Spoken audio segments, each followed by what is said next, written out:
Grand Council chamber of the Velcor Empire stretched across 3 kilometers of polished obsidian floor, its vaulted ceiling lost in artificial stars that mimicked their long-dead homeworld. 200 species had gathered here, representatives from every corner of the galaxy, each one bearing witness to what they assumed would be humanity's final moment of relevance. Eleanor Voss stood alone at the center of the chamber, a small figure in a simple gray suit, her hands clasped behind her back. She had refused the hovering platform that other envoys used, preferring to stand on her own 2 feet. Her dark hair was pulled back in a practical bun, and her eyes, those strange, forward-facing predator eyes that unnerved so many species, scanned the assembly with calm curiosity. High Chancellor Zixthor, a towering crystalline being whose voice resonated through psionic frequencies, raised all 7 of its primary appendages. The chamber fell silent. Human envoy. The Chancellor's thoughts thundered through every mind present. The Velcor Empire, in conjunction with the Allied Galactic Congress, hereby issues an ultimatum. Your species has expanded into 14 contested sectors. You have ignored 743 diplomatic warnings. You have colonized worlds without proper authorization. You will withdraw to your home system within 1 solar cycle, or face total war. The chamber erupted in a cacophony of approval, chittering, buzzing, harmonic singing, and psionic bursts of agreement. Humanity had grown too bold too fast. They needed to be reminded of their place. Eleanor's response was unexpected. She laughed. It wasn't a nervous laugh or a mocking one. It was genuine, warm, the kind of laugh someone might make upon hearing an old friend tell a familiar joke. The sound cut through the alien chorus like a blade, silencing them through sheer incomprehensibility. Then, Eleanor reached into her jacket pocket and pulled out something that made several species recoil in confusion. It was a rectangle of pressed plant fiber, folded carefully, covered in dark ink markings. Paper. Physical. Analog paper. She unfolded it with deliberate slowness, the crinkling sound amplified by the chamber's perfect acoustics, and began to read. "Let's see," Eleanor said conversationally, her voice carrying without technological assistance. Another human oddity, their insistence on using biological vocal cords. Here we are. Velcor Empire declares economic sanctions on Terran colonies. That was 8 months ago. She looked up, smiled. Didn't work, did it? Zixthor's crystalline structure pulsed with irritation. What is the meaning of this disrespect? Eleanor flipped to another section. Oh, this is a good one. Andromeda Trading Consortium predicts human economic collapse within 2 quarters. That article is a year old now. She glanced around the room. Representatives from the consortium here. How did that prediction work out? A cluster of jellyfish-like beings near the eastern dais seemed to shrink in on themselves. You mock this council? Zixthor demanded.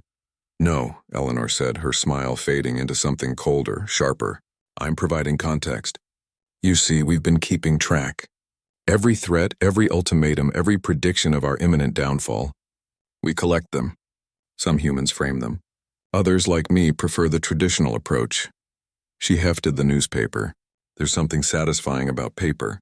It doesn't disappear when you update a database. It's permanent, honest. She folded the newspaper and tucked it back into her jacket. You want to declare war on humanity? Fine. But let me tell you what you're actually declaring war on, because I don't think you understand. Eleanor began to walk, her footsteps echoing in the silent chamber. You call us aggressive because we colonized 14 contested sectors. Let me tell you about those sectors. 7 of them were deemed uninhabitable by your standards. Gravity too high. Radiation too intense. Atmospheric composition incompatible with known biology. We terraformed them in 18 months each. The other 7? You abandoned them after failed colonization attempts. We made them work. A serpentine delegate from the Stock Confederacy hissed. Brute force is not innovation, isn't it? Eleanor stopped, turning to face the serpent.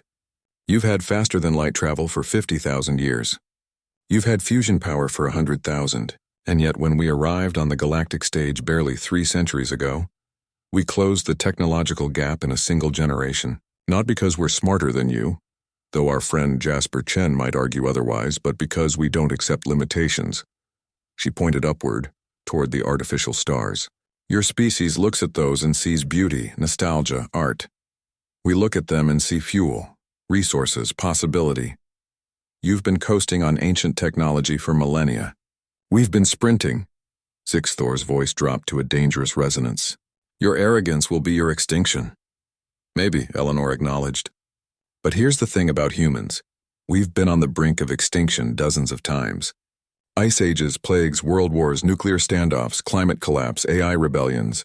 We've faced extinction so many times that we've developed a cultural immunity to the threat of it. It doesn't scare us anymore. It motivates us. She pulled out a small data tablet so primitive that several species didn't recognize it. Let me share some numbers.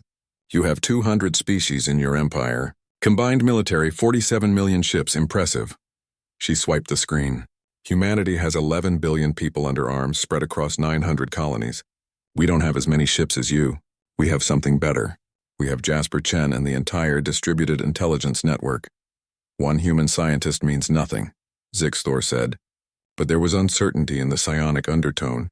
Jasper Chen, Eleanor continued, solved your quantum entanglement communication problem that your best minds have been working on for 6,000 years. He solved it in 3 weeks as a side project, while working on something he considered actually interesting. When you offered him a position in your Imperial Science Academy, he declined. Do you know why? Silence. He said the bureaucracy would slow him down. That's what you're dealing with. Billions of humans who see your ancient empire as slow, inefficient, obsolete. Eleanor walked back to the center of the chamber. So yes, High Chancellor, declare your war. Mobilize your fleets. Activate your ancient battle stations. But know this. We've been preparing for this conversation since the day we first left Earth. We've been preparing for the day when the galaxy decided we didn't belong.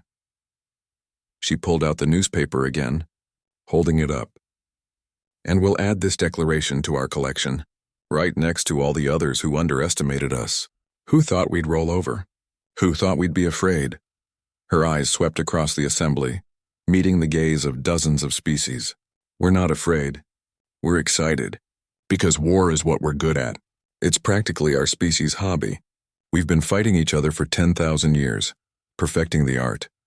We know 1,000 ways to lose a war, which means we know 1,000 ways to win one. Eleanor tucked the newspaper away one final time. 1 solar cycle, you said? We'll be waiting, and when your fleets arrive at our borders, you'll find out what happens when you threaten the one species in the galaxy that greets extinction with a laugh and a newspaper full of everyone else's failed predictions. She turned and walked toward the exit, her footsteps the only sound in the vast chamber. See you soon, High Chancellor, she called over her shoulder. Try not to be late. We humans hate waiting. The doors closed behind her, leaving 200 species in stunned silence, each one beginning to wonder if they had just made the biggest mistake in galactic history.